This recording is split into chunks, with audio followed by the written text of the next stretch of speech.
नमस्कार दोस्तों, स्वागत है आपका हमारे चैनल नोमो बाय दीपक ठाकुर पर। आज हम बात करेंगे चाणक्य नीति के और एक मूल्यवान विचार पर, धन का संचय नहीं बल्कि उसका सही उपयोग महत्वपूर्ण है। चाणक्य नीति की गूढ़ सीख। भारतीय इतिहास के महानतम नीतिकार चाणक्य ने अपने अनुभवों और ज्ञान के आधार पर जीवन को दिशा देने वाली अनेकों नीतियां दी। उनमें से एक अत्यंत महत्वपूर्ण और प्रासंगिक विचार है, धन का संचय नहीं बल्कि उसका सही उपयोग महत्वपूर्ण है। आज के समय में जब हर व्यक्ति अधिक से अधिक कमाने की होड़ में भाग रहा है, यह विचार हमें रुककर सोचने को मजबूर करता है, क्या हम केवल धन एकत्र कर रहे हैं या उसका सार्थक उपयोग भी कर रहे हैं। आइए इस विचार को विस्तार से समझेंगे, उसकी भावनात्मक गहराई को उजागर करेंगे और दो सच्चे उदाहरणों के माध्यम से बताएंगे कि कैसे धन का सही उपयोग जीवन की दिशा बदल सकता है, जबकि उसका अंधाधुंध संचय कई बार जीवन को खोखला भी कर देता है। चलो तो पहले समझ लेते हैं चाणक्य का दृष्टिकोण इस विचार पे, धन का उद्देश्य क्या है। चाणक्य कहते हैं, धन को केवल एकत्र करने की वस्तु न समझो, उसका उद्देश्य समाज, परिवार और आत्मकल्याण के लिए होना चाहिए। चाणक्य के समय में भी धन की आवश्यकता थी, परंतु वह इसे साधन मानते थे, साध्य नहीं। उनका मानना था कि जब धन का उपयोग ज्ञान, सेवा, कल्याण और रक्षा के लिए होता है, तभी वह मूल्यवान होता है। लेकिन धन का संचय यदि केवल डर, लालच या प्रतिष्ठा के लिए किया जाए, तो वह अंततः विनाश का कारण बन सकता है।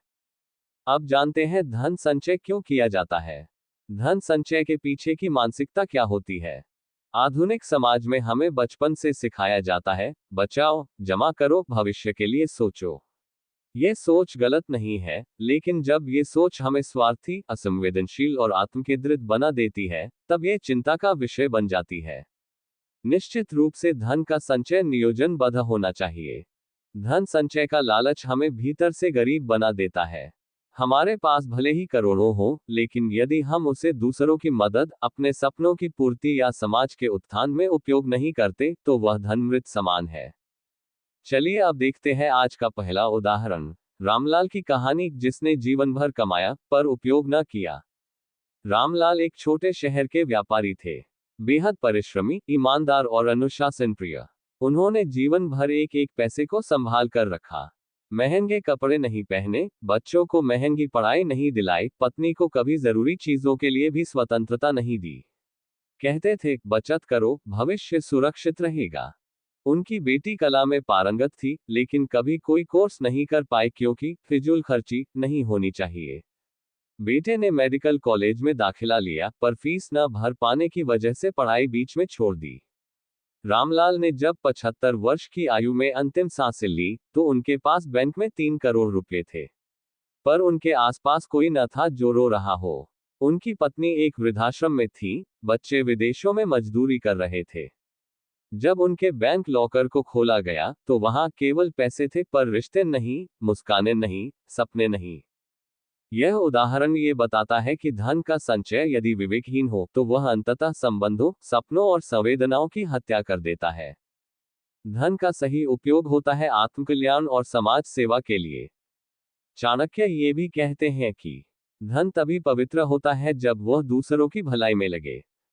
इसका अर्थ है, यदि आपके पास धन है, तो उससे बच्चों को शिक्षित कीजिए, किसी जरूरतमंद का इलाज करवा दीजिए, किसी गरीब की बेटी की शादी में सहयोग कीजिए, वृद्धों के लिए भोजन का प्रबंध कीजिए, या अपने सपनों को साकार कर किसी को प्रेरित कीजिए। धन का उपयोग जब किसी का जीवन संवारता है, तब वह केवल मुद्रा नहीं रह जाता, वह संवेदना बन जाता है। दूसरा उदाहरण, दीपाली की कहानी, जिसने धन से खुशियां बांटी। दीपाली मुंबई में एक सफल सॉफ्टवेयर इंजीनियर थी। उन्होंने 10 वर्षों में अच्छा खासा धन कमाया। लेकिन एक दिन उन्हें एहसास हुआ कि वह केवल कमाने की मशीन बन चुकी है। ना रिश्तों के लिए समय है, ना खुद के लिए। फिर उन्होंने निर्णय लिया, हर साल अपनी आय का 20% समाज सेवा में देंगी। उन्होंने गांवों में लड़कियों के लिए डिजिटल शिक्षा प्रोग्राम शुरू किया। अकेले रहने वाली वृद्ध महिलाओं के लिए एक सखी केंद्र बनवाया, जहां उन्हें भोजन, दवाएं और साथी मिल सके। उन्होंने अपने माता पिता को एक बार जीवन में स्विट्जरलैंड घुमाया, जो उनका सपना था। खुद भी कुछ समय ट्रैवलिंग और लेखन में लगाने लगी। आज दीपाली करोड़पति नहीं है, लेकिन उनके पास संतोष है, समाज में सम्मान है, और दिल से दुआएं देने वाले हजारों लोग हैं। दीपाली की कहानी हमें सिखाती है कि धन तभी सार्थक है, जब वह दूसरों की मुस्कान बन सके। चलिए अब समझते हैं धन के उपयोग के लिए कुछ चाणक्य सूत्र। 1. आवश्यकता और लालच में अंतर समझें, जो जरूरत है वही रखें। अधिक की चाह हमेशा दुख देती है। 2. सपनों को मत मारिए, अपने या अपनों के सपनों को पैसे के नाम पर न कुचलें। 3. दान और सहयोग करें, थोड़ा भी दान किया गया धन कई बार किसी की जिंदगी बदल सकता है।